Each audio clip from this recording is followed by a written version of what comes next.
सुबह से ही जंगल में बहुत तेज बारिश हो रही थी। कोमल चिड़िया अपने घोंसले में अपनी बेटी मीना और पति के साथ बैठी थी। मीना के बाबा, बाहर मौसम बहुत खराब है, आज आप दाना लेने मत जाइए। मीना देखो, कोमल भूखी है, मुझे दाना लेने जाना ही होगा। तुम चिंता नहीं करो, मैं जल्दी वापस आ जाऊंगा। ठीक है चंदू जी, जल्दी आइएगा, मैं आपका इंतजार कर रही हूँ। फिर चंदू चिड़ा जंगल में दाना ढूंढने निकल जाता है। वो अभी थोड़ी दूर ही गया था कि तेज हवाएं चलना शुरू हो जाती हैं। एक तेज हवा का झोंका चंदू चिड़े को दूर फेंक देता है। वो एक बड़े पेड़ से टकराता है और नीचे गिरकर बेहोश हो जाता है। मीना बेटी, अभी तक तुम्हारे बाबा वापस नहीं आए, अब मुझे बहुत चिंता हो रही है। तुम घोंसले में ही रहना, मैं देख कर आती हूँ। ऐसा कहती हुई कोमल चिड़िया अपने घर से निकलती है। वो इधर उधर देखती है, लेकिन उसे चंदू चिड़ा कहीं भी नहीं मिलता। ऐसे ही 2 दिन गुजर जाते हैं, लेकिन चंदू चिड़ा वापस नहीं आता। तभी चंदू की माँ सावित्री चिल्लाती हुई वहाँ आती है। आवाज सुनकर तोता भी वहाँ आ जाता है। देख लिया, खा गई मेरे बेटे को, तो मनहूस है। इतनी बार कहा था अपने बेटे से कि इस चिड़िया से शादी मत कर, ये मनहूस है, अब खा गई मेरे बेटे को। जब से मेरे बेटे की जिंदगी में आई है, उसके लिए दुख ही लाई है। सावित्री काकी, इतना कठोर मत बोलो, ये बेचारी तो पहले ही दुख में है। तोते, तू तो चुप ही कर, हमारे बीच में मत बोल। निकल जा, मेरे घर से निकल जा, अपनी इस बेटी को भी ले जा। माँ जी, जंगल का मौसम बहुत खराब है और बारिश भी होने वाली है, मैं अपनी बेटी को लेकर कहाँ जाऊँगी? कहीं भी जा, मगर मेरे बेटे के घर से निकल जा। ऐसा कहते हुए सावित्री कोमल चिड़िया और उसकी बेटी को घर से निकाल देती है। चिड़िया बहन, मैं तुम्हें अपने पास रख लेता, लेकिन तुम्हें तो पता है कि मेरा घर भी तिनकों का है। ऊपर से जंगल में बारिशें हो रही है, ऐसे में तुम्हारा वहाँ रहना ठीक नहीं है। हाँ तोते भैया, मैं जानती हूँ। ऐसा कहते हुए कोमल चिड़िया अपनी बेटी को लेकर वहाँ से चली जाती है। वो अपनी बेटी के साथ एक पेड़ के नीचे बैठ जाती है। तभी बिजली का भी छाता लिए उड़ती हुई वहाँ आती है। अरे कोमल बहन, तुम बेघर हो गई हो, मैंने सुना है सब। तुम्हारी सास ने तुम्हें घर से निकाल दिया है, लेकिन तुम चिंता नहीं करो, मैं तुम्हें और तुम्हारी बेटी को अपने घर में रख लूंगी, मगर मेरी एक शर्त है। क्या शर्त है आपकी? मुझे ये अपना हार दे दो। अगर तुम मुझे अपना ये हार दोगी तो मैं तुम्हें अपने घर में रख लूंगी। नहीं नहीं कभी बहन, ये हार मैं आपको नहीं दे सकती, ये मेरी माँ की आखिरी निशानी है। अच्छा, नहीं दोगी तो फिर यही बारिश में भीगती रहो। ऐसा कहते हुए बिजली का भी वहाँ से चली जाती है। कोमल चिड़िया और उसकी बेटी वहीं पेड़ के नीचे बैठी रहती हैं। तभी बुलबुल वहाँ आती है। अरे कोमल बहन, ये क्या हाल बना रखा है तुमने? हिम्मत मत हारो, मुझे तोते ने सब बताया है। घने पेड़ों के बीच में एक गुफा है, वो गुफा सुरक्षित है, तुम और तुम्हारी बेटी वहाँ रह सकती हैं। आपका बहुत बहुत धन्यवाद बुलबुल बहन, मैं मेहनत करूँगी और देखना बहुत जल्दी मैं अपने लिए एक सुंदर घर भी बना लूँगी। बुलबुल का धन्यवाद करते हुए कोमल चिड़िया अपनी बेटी को उस गुफा में ले जाती है, जहाँ वो माँ बेटी रहने लगती हैं। ऐसे ही कुछ दिन बीत जाते हैं। कोमल चिड़िया अब जंगल से मीठे मीठे फल तोड़कर लाती है और उन्हें जंगल के बाजार में बेचती है। कोमल चिड़िया बहुत मुश्किल से गुजारा करती है, परंतु हिम्मत नहीं हारती। ऐसे ही मेहनत करते करते वो अपने लिए एक सुंदर घर बना लेती है, जहाँ वो अपनी बेटी मीना के साथ रहती है। कुछ दिनों बाद जंगल में बहुत तेज बारिश होती है और पूरे जंगल में पानी भर जाता है। सावित्री का घर डूब जाता है। वो एक झाड़ियों में फंस जाती है और मदद के लिए पुकारती है, बचाओ, कोई मुझे बचाओ। तभी बिजली का भी वहाँ से गुजरती है। बिजली, बिजली बेटी, मुझे यहाँ से बचा लो। ठीक है काकी, मैं तुम्हें बचा लूंगी, लेकिन बदले में तुम मुझे क्या दोगी? क्या मतलब बिजली, मेरे पास तो देने के लिए कुछ भी नहीं। अच्छा, अगर तुम्हारे पास मुझे देने के लिए कुछ नहीं तो फिर यहीं झाड़ियों में फंसी रहो। ऐसा कहते हुए बिजली कभी वहाँ से चली जाती है। पक्षी वहाँ से गुजर जाते हैं, लेकिन कोई भी उस बूढ़ी चिड़िया की मदद नहीं करता। तभी कोमल चिड़िया और उसकी बेटी मीना वहाँ से गुजरती हैं। मामा, वो देखो, वो दादो झाड़ियों में फंसी हुई हैं। हाँ मीना बेटी, चलो हमें आपकी दादो को बचाना होगा। परंतु मामा, दादो ने हमें घर से निकाला था, हम उन्हें क्यों बचाएं? मीना बेटी, ऐसी बातें मत करो, वो आपकी दादो हैं। ऐसा कहते हुए कोमल चिड़िया वहाँ जाती है और वो बहुत मुश्किल से अपनी सास को उन झाड़ियों से बाहर निकालती है और फिर चिड़िया अपनी सास को लेकर अपने घर चली जाती है। जैसे ही कोमल चिड़िया घर पहुँचती है तो वहाँ चंदू चिड़ा कबूतर के साथ बैठा था। अरे चंदू जी, आप जिंदा हैं? हाँ चिड़िया बहन, चंदू ठीक है, ये मेरे पास ही था। उस दिन तेज हवा के कारण ये बेहोश हो गया था और तब से मैं ही इसका इलाज कर रहा था। आज होश आने पर मैं इसे आपके पास लाया हूँ। अपने बेटे को देखकर सावित्री रोने लगती है। कोमल बेटी, मुझे माफ कर दे, मैं तुझे मनहूस समझती थी। आज तेरे कारण ही मेरी जान बची है और तेरी प्रार्थना के कारण ही मेरा बेटा लौट आया है। माँ जी, बुरा समय पक्षियों को सीख देने आता है, दुख देने नहीं। मेहनत और सच्चाई का फल हमेशा मीठा होता है। लालच हमेशा पक्षियों को अकेला छोड़ देता है। ऐसे वो चिड़ियाओं का परिवार एक साथ मिलकर खुशी खुशी रहने लगता है। मानो चिड़िया घर के बाहर नलके पर बैठी गंदे बर्तन धो रही थी। कई बार धोने के बावजूद भी बर्तन के जले हुए निशान नहीं जा रहे थे। ए ऊपर वाले, ये बर्तन साफ क्यों नहीं हो रहे? कितनी बार धो लिए। तभी पीछे से मानो चिड़िया की सौतेली माँ आ जाती है। जब वो बर्तन देखती है तो उसे बहुत गुस्सा आता है। अरे ओ महारानी, कितनी बड़ी हो गई है, अभी तक तुझे बर्तन धोने नहीं आए? जरा देखो तो, ये बर्तन तो वैसे के वैसे ही गंदे हैं। माँ, मैंने ये बर्तन बहुत बार धोया है, लेकिन जले का निशान जा ही नहीं रहा। ये सुनते ही चिड़िया की सौतेली माँ उसके पास आती है और उसका जोर से पंख पकड़ लेती है। माँ, छोड़ दीजिए, मैं साफ कर दूंगी, मेरे पंख में बहुत दर्द हो रहा है। ये दर्द मैं तुझे इसलिए दे रही हूँ ताकि तू याद रखे, हर काम ढंग से करना है, न कि बस ऐसे ही पंख चलाने होते हैं। अगर दोबारा ऐसे काम किए तो बहुत बुरा हाल करूँगी मैं तुम्हारा। फिर मानो चिड़िया की सौतेली माँ उसका पंख छोड़ देती है और वहाँ से चली जाती है। मानो चिड़िया वहीं बैठी रोने लगती है। वो फिर से गंदे बर्तन उठाती है और उन्हें रगड़ने लगती है। मैं चाहे जितनी भी कोशिश करूं, लेकिन सबको लगता है कि मैं कुछ भी नहीं कर सकती। शाम हो जाती है। जंगल के पड़ोस में एक दावत होती है। मानो चिड़िया की सौतेली बहन कुछ गुलाब के फूल लेकर मानो चिड़िया के पास आती है। अरे सुन, मुझे इन गुलाब के फूलों का सुंदर सा हार बना कर दो। मुझे शाम के फंक्शन में इन्हीं फूलों से सुंदर गहने पहन कर जाने हैं। लेकिन पारो दीदी, मुझे तो इन फूलों से गहने नहीं बनाने आते। क्या कहा? इतनी बड़ी हो गई और अभी तक तुझे ये फूलों से गहने नहीं बनाने आए? अरे जंगल का हर पक्षी ये काम जानता है। नहीं नहीं पारो दीदी, दरअसल मुझे कभी जरूरत ही नहीं पड़ी। ये सुनते ही मानो चिड़िया की सौतेली बहन भड़क जाती है।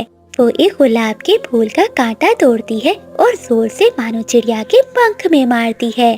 छोड़ दीजिए पारो दीदी, मुझे छोड़ दीजिए, बहुत दर्द हो रहा है। तेरे काम ही ऐसे है कि तुझे बिना मार पीट के कोई काम समझ में नहीं आता। सुना है ना कि लातों के भूत बातों से नहीं मानते। तेरा भी वही हाल है। प्लीज दीदी, छोड़ दो मुझे। फिर सौतेली बहन वहाँ से चली जाती है। मानो चिड़िया वहीं बैठी आंसू पोंछती है और जैसे तैसे करके उन गुलाबों के फूलों से गहने बनाने लगती है। माँ, काश आप मुझे अपने साथ ले जाती। अगर ऐसे ही जिंदगी जीनी है तो मुझे ये जिंदगी नहीं चाहिए। कुछ समय बाद मानो चिड़िया का सारा परिवार दावत में पहुंच जाता है। मानो चिड़िया अकेली खड़ी भोजन खा रही थी। तभी उसकी सौतेली बहन दो पक्षी सहेलियों को लेकर वहाँ आती है। अरे देखो देखो, ये मेरी सौतेली बहन है। अच्छा, ये तुम क्या कह रही हो? देखो तुम कितनी सुंदर लग रही हो और ये तो नौकरानी लग रही है। हाँ हाँ सहेलियों, अगर ये काम ठीक से नहीं करती तो माँ इसे बहुत मारती है। हाँ हाँ पारो सहेली, इसे तो देखकर ही लग रहा है कि इसे रोज डंडे पड़ते होंगे। फिर वो तीनों जोर जोर से हंसने लगती है।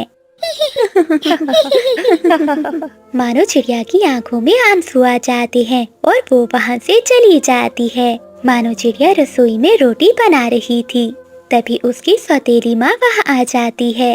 अरे कलमोही, अभी तक रोटी नहीं बनी, इतना समय ले रही है। और ये क्या, ये कैसी रोटियां बना रही है? इतनी बार तुझे समझाया है लेकिन तू तो सीखती ही नहीं। ऐसा कहते हुए सौतेली माँ मानो चिड़िया के पास आती है और गरम गरम चिमटा मानो चिड़िया के पंख पर लगा देती है। हाय मैं मर गई माँ, मेरे पंख छोड़ दो, मेरा पंख जल गया है, मैं अब सही से रोटी बनाऊंगी। नहीं, तुझे ये निशान याद दिलाएगा। तुझे हर काम सही से सीखना होगा, वरना मैं तुझे अच्छे से बताऊंगी कि काम कैसे करना है। चिड़िया की सौतेली माँ वहाँ से चली जाती है। मानो चिड़िया रोने लगती है। उसके मन में तो अब बहुत डर बढ़ जाता है। अगले दिन मानो चिड़िया अपने कमरे में बैठी पेंटिंग बना रही थी। ये चित्र तो कितना सुंदर बन रहा है, अगर मम्मा होती तो देखकर कितनी खुश होती। इतने में मानो चिड़िया की सौतेली माँ वहाँ आ जाती है। हाँ हाँ, सारा दिन यही काम करती रहना, पढ़ाई में तो तेरा ध्यान लगता नहीं, बस मेरे पैसे बर्बाद करती रहती हो। नहीं माँ जी, मैं पढ़ाई भी करती हूँ, मुझे ये चित्र बनाना बहुत पसंद है। चिड़िया की सौतेली माँ गुस्से में आकर उसका बनाया हुआ चित्र फाड़ देती है। फालतू के काम करने से कोई बड़ा नहीं बनता, जा रसोई में जाकर रोटियां बना। तुझे पता है ना कि तेरे इन चित्र से हमारा पेट नहीं भरने वाला। मानो चिड़िया की माँ गुस्से में वहाँ से चली जाती है। मैं जितने भी काम कर लूं, मगर मेरे हर काम में इन्हें कमी नजर आती है।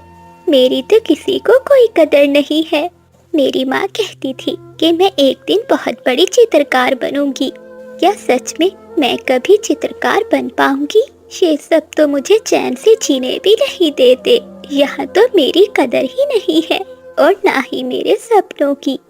शाम के समय जब मानो चिड़िया की सौतेली माँ उसकी बेटी दोनों खाना खा रही थी, तो वो मानो चिड़िया से कहती है, जी माँ जी, ये कैसा खाना बनाया है, जरा देखो तो, दाल में नमक ही नमक है। मम्मा जरा इसे अच्छे से समझा दीजिए, क्या जब ये ससुराल जाएगी तो ऐसे ही खाना बनाएगी? जो भी हो माँ, बेइज्जती तो आपकी ही होगी। सुन लिया कलमुही, जा मेरी बेटी के लिए दोबारा से भोजन बना कर आ। क्या करे बेटी, अब ये मनहूस हमारे गले पड़ गई है।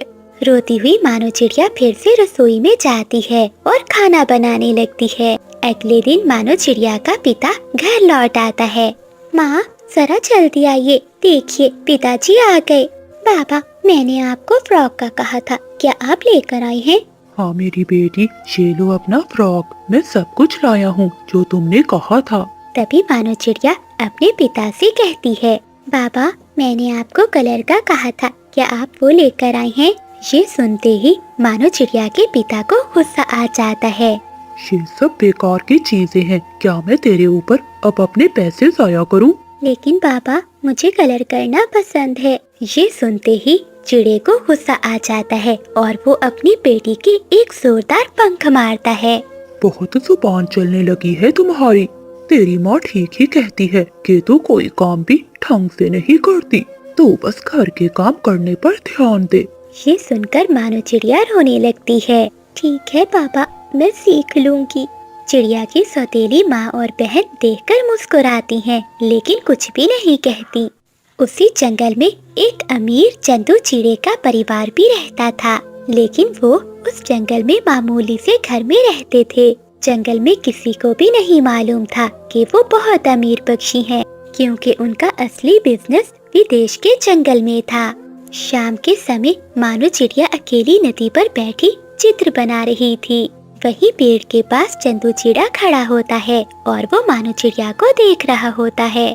ये चिड़िया कितनी सुंदर है, हमेशा यहीं आती है और यहीं बैठकर चित्र बनाती है, लेकिन क्यों इतनी सुनसान जगह पर भला कौन अकेला बैठता है? लगता है इसके जीवन में बहुत दुख हैं।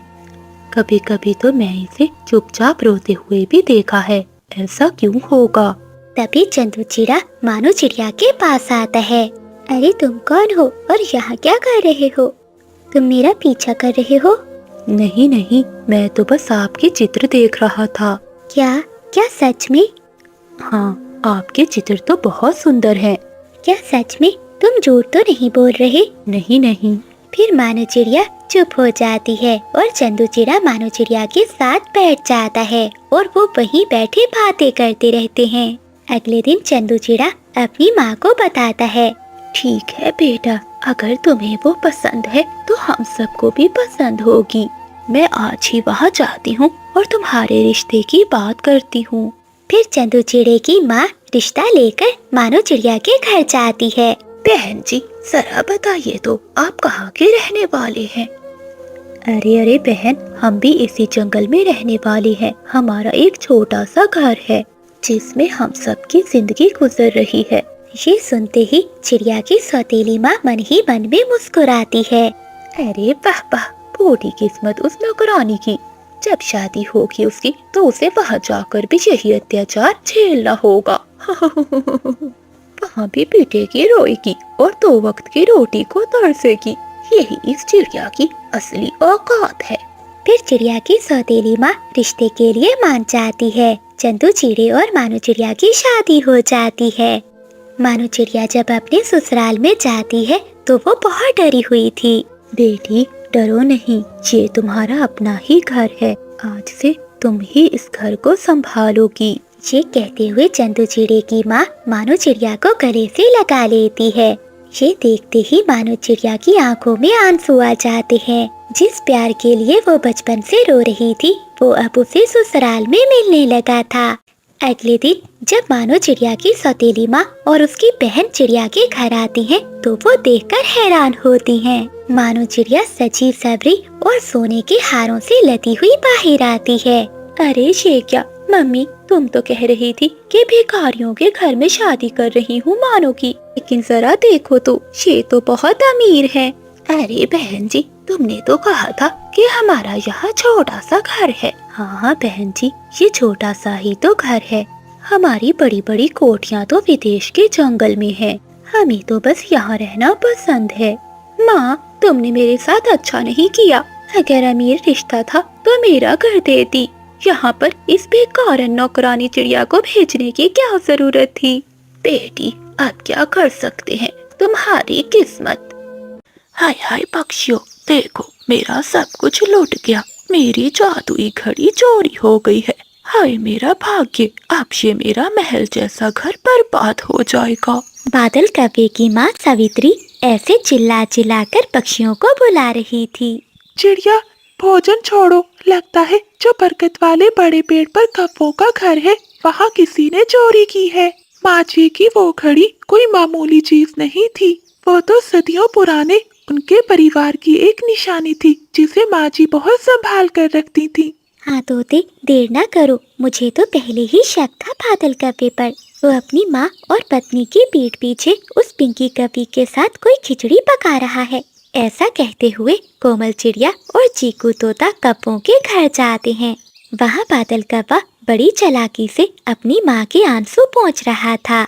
माँ, रोए मत। मैंने सुबह सवेरे देखा था बिजली कभी आपके कमरे से दबे पांव निकल रही थी और उसके पंखों में कुछ छुपा हुआ था। तभी पड़ोसन की पिंकी कव्वे भी वहाँ आ जाती है। हाँ माँ जी, बादल ठीक कह रहा है। वो जा रही थी मेरे घर के बाहर से। मैंने पूछा कि कहाँ जा रही हो, तो उसने मुझे जवाब नहीं दिया और घबराकर उड़ गई। हो ना हो वो घड़ी जरूर उसी ने ही चुराई है ताकि शहर के जंगल जाकर वो उस घड़ी को बेचकर अमीर बन सके। ये सारी बातें सुनकर सावित्री को बहुत गुस्सा आता है। माँ जी, ये सब झूठ है। मैंने कुछ भी नहीं किया। तेरा यकीन अब मैं कैसे करूं? तू तो मुझे मारना चाहती है ताकि इस घर पर कब्जा कर सके। सुबह तू ही मेरे कमरे की सफाई कर रही थी। हो ना हो तू ही चोरनी है। माँ जी, मैं तो आपके कमरे की सफाई कर रही थी। आपकी घड़ी को मैंने पंख तक नहीं लगाया। चुप कर जा चोरनी, इसी वक्त निकल जा मेरे घर से, वरना मैं बास पुलिस को बुला लूंगी। फिर सावित्री और बादल कव्वा उसे धक्के देकर अपने घर से निकाल देते हैं। बिजली कव्वी रोती हुई वहाँ से चली जाती है और नदी किनारे जाकर बैठ जाती है। तभी कोमल चिड़िया, तोता और कबूतर बिजली कव्वी के पास आते हैं। बिजली बहन, हौसला रखो, हम जानते हैं तुम बेगुनाह हो, लेकिन सच साबित करने के लिए हमें वो घड़ी ढूंढनी होगी। बिजली, वो एक जादुई घड़ी है, वो तो बस सच्चे पक्षी के हाथ में ही टिक टिक करती है और झूठे के हाथ में वो उल्टी चलने लगती है और काले धुएं भी निकालती है। मुझे ये सब बातें मेरी माँ ने बताई थी। लेकिन चिड़िया बहन, वो घड़ी कहाँ होगी और किसने चुराई होगी? हाँ कबूतर भैया, इसी बात का पता लगाने के लिए हमें नीली वादियों में जाना होगा, जहाँ एक बूढ़ी चील रहती है, के पास जादुई शक्तियाँ हैं, वो जरूर हमारी मदद करेगी। चिड़िया बहन, तुम्हारा बहुत बहुत धन्यवाद, तुम सब दोस्तों ने मुझ पर विश्वास किया। फिर बिजली कव्वी, तोता, कबूतर और चिड़िया नीली वादियों की ओर चले जाते हैं। रास्ते में वो पहाड़ों पर से गुजरते हैं जहाँ उल्लू पहरा देते थे, लेकिन वहाँ कोमल चिड़िया अपनी चालाकी से उन्हें चकमा देती है और वो सब पक्षी आगे बढ़ जाते हैं। वो सब नीली वादी में पहुँच जाते हैं जहाँ बूढ़ी चील की गुफा थी। बिजली कव्वी सारी बात चील को बताती है। ठीक है बेटी, मैं तुम्हारी मदद कर सकती हूँ। बेटी, मैं तुम्हारी मदद कर सकती हूँ, लेकिन कुछ पाने के लिए खोना भी पड़ता है। बदले में मुझे एक दिन के लिए अपने गले की आवाज देनी होगी। बताओ, क्या तुम तैयार हो? हाँ हाँ माँ जी, मैं अपनी आवाज देने के लिए तैयार हूँ। जंगल में मेरी बहुत बदनामी हुई है, मुझे अपनी इज्जत बचानी है। ऐसा कहते हुए बूढ़ी चील बिजली कव्वी को नीली ऐनक देती है और कहती है, इसे पहनकर तुम चोर के वो निशान देख सकोगी जो हमारी आँखों को नजर नहीं आते। उधर चिड़िया के कहने पर चिंकी तोती पिंकी कव्वी से दोस्ती का ड्रामा रचाती है। अरे पिंकी बहन, मुबारक हो, अब से तुम इस घर की मलिका हो। वैसे वो घड़ी तुमने कहाँ छुपाई है? मुझे भी तो दिखाओ, सुना है वो घड़ी बहुत सुंदर है। हाँ हाँ तोती सहेली, वो घड़ी तो बादल ने पुराने पीपल के पेड़ में छुपाई है। आज रात जब सब सो जाएंगे, हम इसे निकाल कर नदी में फेंक देंगे ताकि सबूत ही खत्म हो जाए। वो काली कव्वी दोबारा इस घर में नहीं आ पाएगी, और उस बुढ़िया का क्या है, किसी समय भी मर सकती है। फिर इस बड़े घर पर मैं अकेली राज करूंगी। लेकिन पिंकी सहेली, मुझे ना भूल जाना।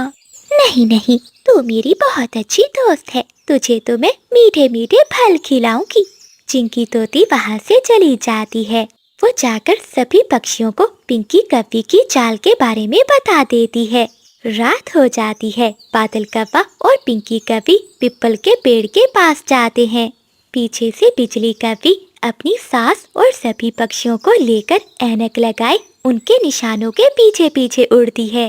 पीपल के खोखले पेड़ में से बादल कव्वा पंख डालकर वो घड़ी निकालता है।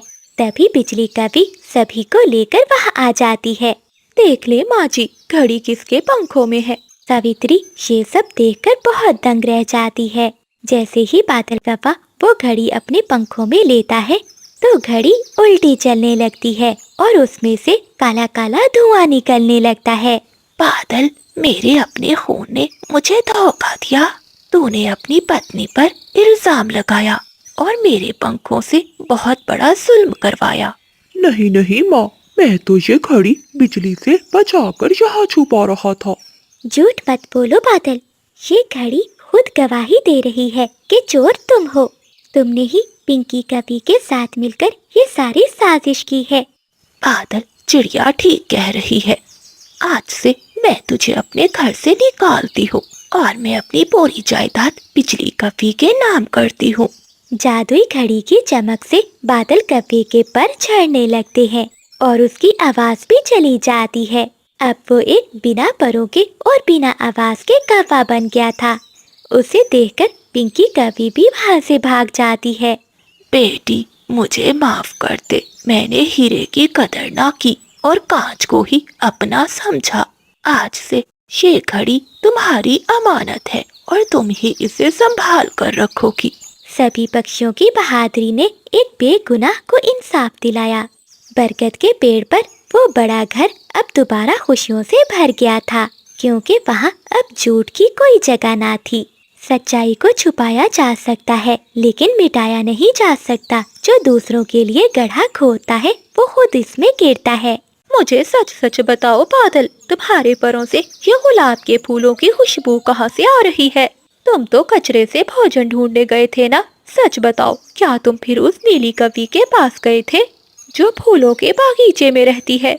नहीं नहीं बिजली, वो असल में मैं फूलों की दुकान के पास से गुजरा था तो खुशबू मुझसे चिपक गई। तुम तो हर समय मुझ पर शक करती रहती हो। अरे बहू, छोड़ दे बेचारे को, कहीं से थोड़ी खुशबू लगा ली होगी तो क्या हुआ? तू तो ऐसे शोर मचा रही है जैसे इसने तुझे छोड़कर किसी कवि से शादी कर ली हो। दोस्तों, ये तो शुरुआत थी इस घर में जहाँ हर शाख पर एक जासूस और हर घोंसले में एक राज छुपा था। आज एक ऐसा हंगामा होने वाला था जिसमें कोमल चिड़िया और कबूतर भी फंसने वाले थे। मुझे पूरा यकीन है कि बादल का चक्कर उस नीली कवि के साथ चल रहा है। वो काली कवि बहुत फैशनेबल है और हमेशा अपने पंखों को सजा कर रखती है। ऐसा सोचते हुए बिजली कवि अपनी दोस्त कोमल चिड़िया के पास जाती है। कोमल बहन, मेरी मदद करो और बादल का पता लगाओ कि ये रोज रात को कहाँ जाता है। हो ना हो ये उस नीली कवि से मिलने ही जाता है। हाँ बिजली बहन, मैं तो खुद परेशान हूँ। मैंने कल रात देखा था बादल भैया को। वो नदी किनारे उस नीली कवि को पिज़्ज़े का टुकड़ा खिला रहा था। क्या पिज्जा? मेरे खाने के लिए सूखे दाने तक नहीं लेकर आता और उस नीली कवि के लिए पिज्जा? आज रात मैं इसका पीछा करूंगी और इसे रंगे परों पकड़ूंगी। बरगद के पेड़ पर कबूतर रहता था जिसका काम बस अपना पेट भरना था। अरे तोते, सुना है तुमने बिजली कवि ने बादल के खिलाफ एक पंचायत बुलाई है। आज जंगल की पंचायत में बड़ा मजा आएगा और मैंने सुना है वहाँ खाने के लिए भी भोजन होंगे। चुप कर जा कबूतर, तुझे तो बस खाने की पड़ी है। तुम्हें पता है वहाँ बिजली कवि बादल के पर नोचने वाली है। तभी बुलबुल उड़ती हुई वहाँ आती है। तोते और कबूतर, मैंने उस नीली कवि की सारी बातें सुन ली। उस नीली कवि ने बिजली की सास को अपने साथ मिला लिया है और वो दोनों मिलकर बिजली को घर से निकालने का प्लान बना रही हैं। रात हो जाती है। बिजली कवि, कोमल चिड़िया और कबूतर मिलकर नदी पर जाते हैं और वो झाड़ियों में छुप जाते हैं। तभी बादल कौवा नीली कवि को लेकर वहाँ आता है। बादल जान, तुम अपनी उस बिजली से कब जान छुड़वाओगे? वो तो हर वक्त काई काई करती रहती है, जरा भी अच्छी नहीं लगती। नीली, कुछ दिन और इंतजार कर लो। मैंने अपनी माँ को मना लिया है। हम इसे पड़ोस के जंगल में छोड़ आएंगे और फिर हम दोनों शादी कर लेंगे। ये सारी बातें सुनकर बिजली कवि से रहा नहीं जाता और वो झाड़ियों से बाहर निकल आती है। ओए बादल के बच्चे, अब तो मुझे छोड़ेगा? रुक, मैं अभी तुझे बताती हूँ। ऐसा कहते हुए बिजली कवि वहाँ आती है, लेकिन बादल कौवा वहाँ से भाग जाता है। अगले दिन जंगल में पंचायत थी और सभी पक्षी वहाँ इकट्ठे होते हैं। उल्लू जज बना बैठा था। बादल कौवे, तुम पर इल्जाम है कि तुमने बिजली कवि के होते हुए नीली कवि को पिज्जा खिलाया। तुम्हें अपनी सफाई में क्या कहना है? उल्लू जी, वो पिज्जा नहीं था, वो तो एक बासी रोटी का टुकड़ा था। तभी कबूतर बीच में बोल पड़ता है। झूठ झूठ बोल रहा है, वो पिज्जा ही था। मैंने खुद इससे पनीर चखा था।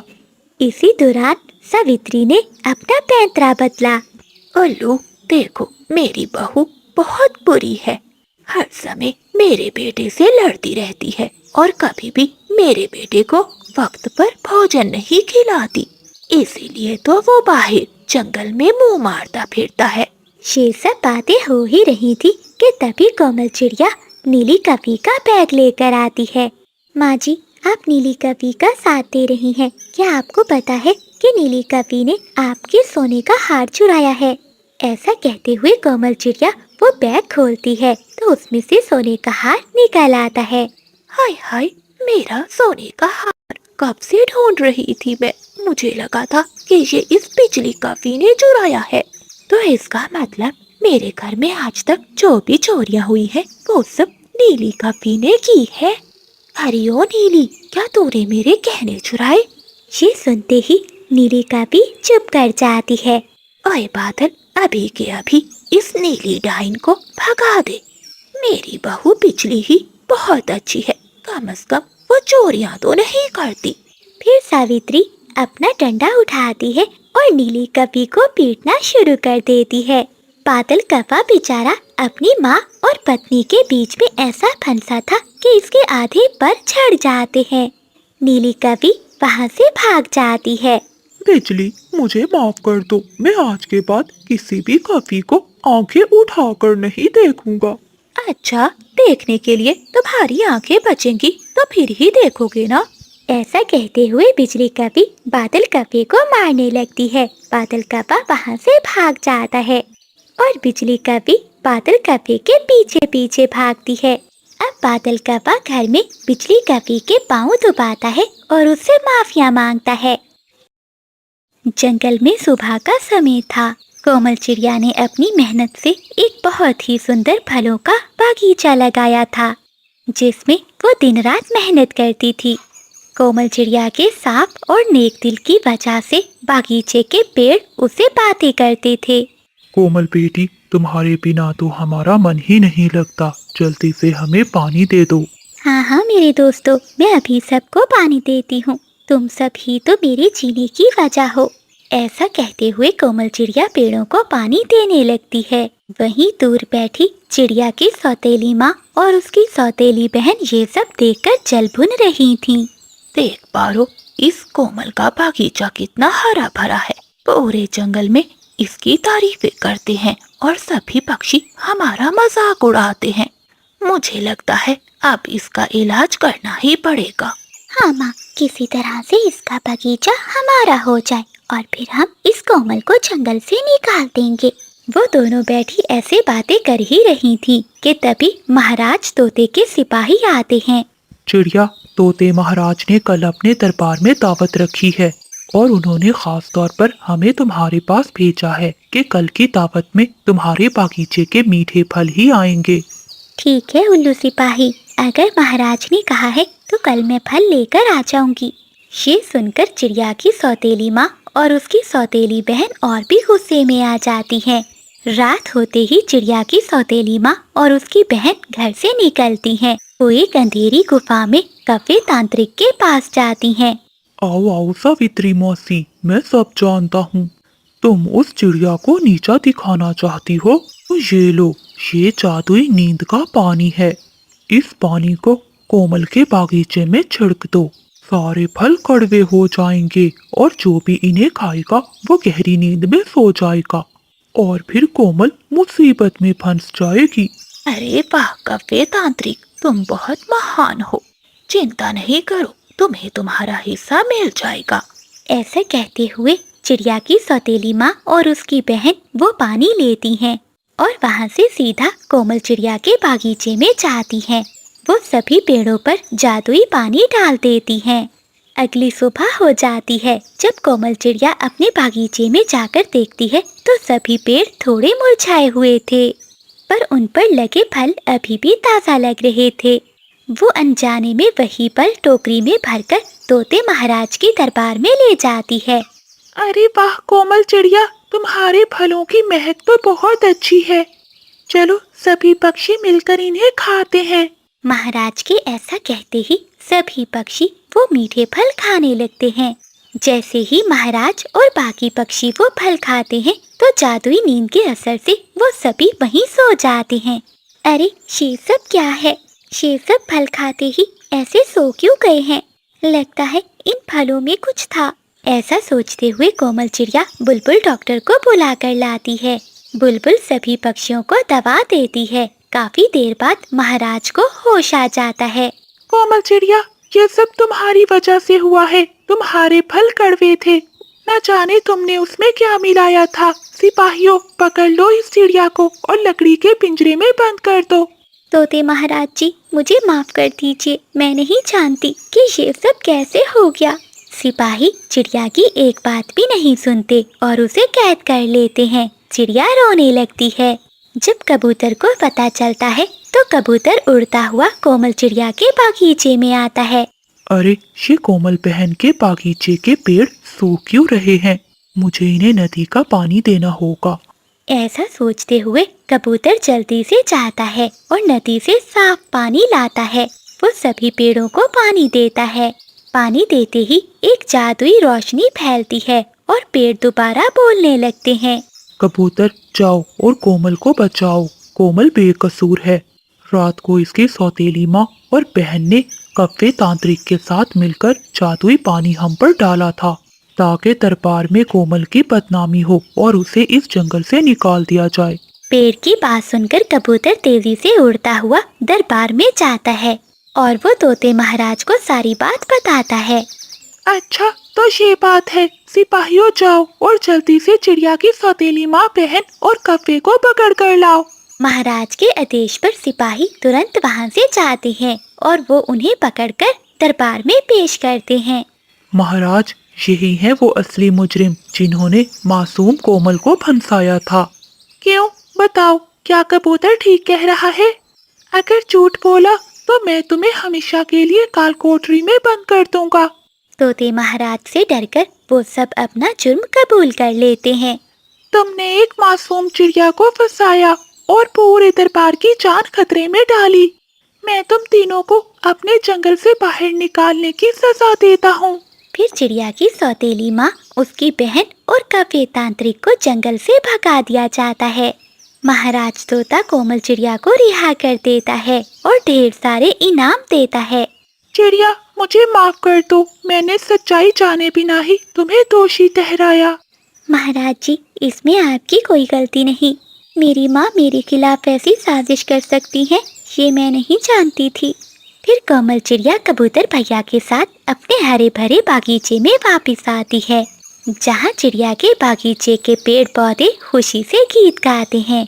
कोमल चिड़िया अब हमेशा के लिए सुकून से रहने लगती है। बादल जी, अभी तक सो रहे हो? चलो मेरे साथ, तुम्हें कुछ दिखाना है। क्या हुआ बिजली? क्यों काय काय कर रही हो? सोने दो मुझे। तुम यहाँ सोते रहो और जंगल के पक्षी वो सारा मीठा शहद ले जाएंगे। क्या कहा? मीठा शहद? हाँ, पीपल के पेड़ पर एक बहुत बड़ा शहद की मक्खियों का छत्ता है। उसमें से मीठा मीठा शहद टपक रहा है। अगर वो मीठा शहद हमें मिल जाए तो हमें दाने की खोज में उड़ना नहीं पड़ेगा।